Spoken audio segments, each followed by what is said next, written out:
হলং বাংলোয় কিভাবে লাগলো আগুন? পর্যটকদের জন্য বন্ধ থাকা বাংলোয় কেন চলছিল এসি? নিছকই দুর্ঘটনা নাকি গাফিলতির জেরে পুড়ে ছাই হয়ে গেল ঐতিহ্যবাহী বাংলো? হলং বাংলোয় অগ্নিকাণ্ড ঘিরে উঠে আসছে একাধিক প্রশ্ন। মঙ্গলবার রাতে আচমকা আগুন লেগে যায় আলিপুরদুয়ারের মাদারিহাটে জলদাপাড়া জাতীয় উদ্যানের ঐতিহ্যবাহী এই বাংলোয়। রাতারাতি ভস্মীভূত হয়ে যায় গোটা বাড়ি। আগুনের কারণ হিসাবে শর্ট সার্কিটের তত্ত্বই খাড়া করছে বন দফতর। এখনো পর্যন্ত কোনো গাফিলতি আমাদের নজরে আসেনি। ওখানে লোক থাকে, দিনের বেলায় দুজন থাকেন এবং রাত্রিবেলায় একজন থাকেন, যিনি ওই কম্পাউন্ডের পাশের করিডোরে উনি ওটার নজর রাখেন। অভিযোগ যারা বলছেন যে ইলেকট্রিক ফায়ার শর্ট সার্কিট হতে পারে না, তাদেরকে আমি রিকোয়েস্ট করব এবং তাদের বিনতভাবে জানাচ্ছি যে এটা হতে পারে, এবং আমরা এ ব্যাপারে অলরেডি যারা নলেজেবল তাদের সাথে কথা বলেছি। বন দফতর সূত্রে খবর, 15ই জুন হলং বনবাংলোয় শেষ বুকিং ছিল। বর্ষার জন্য সেপ্টেম্বরের 15 তারিখ পর্যন্ত বন্ধ বাংলো। পর্যটক না থাকা সত্ত্বেও কেন চলছিল এসি? এমনিতেও টানা বৃষ্টির জেরে আবহাওয়া যথেষ্ট ঠান্ডা ছিল। তাহলে কি শর্ট সার্কিটের তত্ত্ব খাড়া করে আসল কারণ লুকোনোর চেষ্টা করা হচ্ছে? প্রশ্ন তুলছে স্থানীয়দেরই একাংশ। হলং বাংলোতে অগ্নিকাণ্ডের ঘটনায় চক্রান্তের গন্ধ পাচ্ছেন অনেকেই প্রশ্ন তুলছেন, আগুন লেগেছে না আগুন লাগিয়ে দেওয়া হয়েছে? বাইরে থেকে এসে কি কেউ এই আগুন লাগিয়েছে? উঠছে প্রশ্ন। এখন সিজন অফ আছে, এসি কে খালি করে তো ভূত থাকবে না, যে এসি চালিয়ে বসে থাকবে ওখানে না। সেটা হলো আমাদের নিয়ে একটা ঘটকা লাগছে যে এই সময় এসি কেন চলবে জায়গাটার মধ্যে। নিশ্চয়ই কোনো একটা ব্যাপার আছে। ভিআইপিদের লেভেলটা আলাদা আছে, ওনারা যখন তখন আসতে পারে, তখন যেতেও পারে।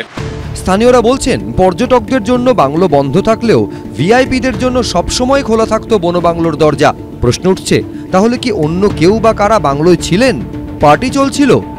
হলং যাওয়ার 3টি পথের মধ্যে অন্যতম একটি পথ যেখানে আমরা দাঁড়িয়ে রয়েছি, এই 3 মাইলের কাছে এই রাস্তা গেট খোলা অবস্থায়। সবসময় যে এখানে যে বাধা থাকে এমনটাও নয়। এখানে আশেপাশে কোনো আলোর ব্যবস্থা দেখা যাচ্ছে না, এবং যে জায়গায় আমরা দাঁড়িয়ে আছি এখান থেকে 800 থেকে 900 মিটার দূরত্বেই হলং বাংলো।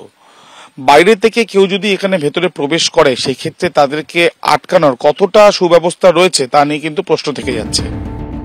ওই সময় বাংলোর ঘরে আলো জ্বলতে দেখা গেছে বলে দাবি করেছেন জলদাপাড়া ন্যাশনাল পার্কের চেকপোস্টের এক কর্মী।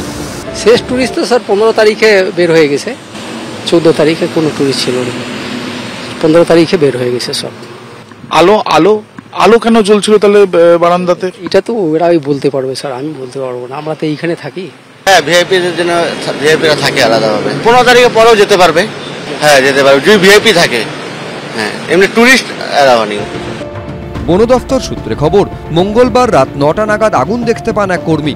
প্রত্যক্ষদর্শীদের একাংশ দাবি করেছে, দমকল এসে পৌঁছয় প্রায় 1.5 ঘন্টা পর। ততক্ষণে প্রায় পুড়ে ছাই হয়ে গিয়েছে বনবাংলো। 1.5 ঘন্টা পরে ঢুকলো।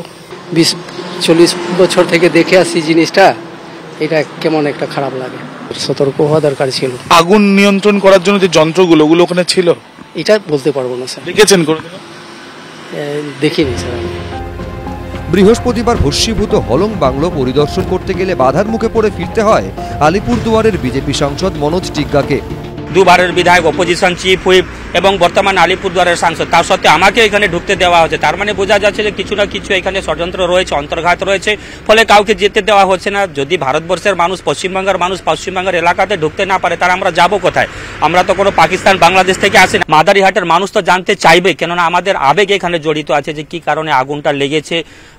সেটা অবশ্যই সাধারণ মানুষের কাছে উঠে আসা এবং সবারই জানার অধিকার আছে। উনি না ফরেন্সিক এক্সপার্ট, না হচ্ছেন কোনো তদন্তকারী এজেন্সির উনি মেম্বার, তাহলে উনি ওখানে গিয়ে কী করবেন? সুতরাং উনি ওখানে অ্যাকচুয়ালি যাচ্ছেন হচ্ছে ফুটেজের জন্য। ইতিমধ্যে ফালাকাটা থানায় অজ্ঞাত পরিচয়দের বিরুদ্ধে জামিন অযোগ্য ধারায় মামলা করেছে বন দফতর। বৃহস্পতিবার ঘটনাস্থল খতিয়ে দেখে বন দফতরের বিশেষ তদন্তকারী দল।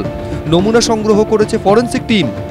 আবির দত্ত, অরিন্দম সেন, এবিপি আনন্দ।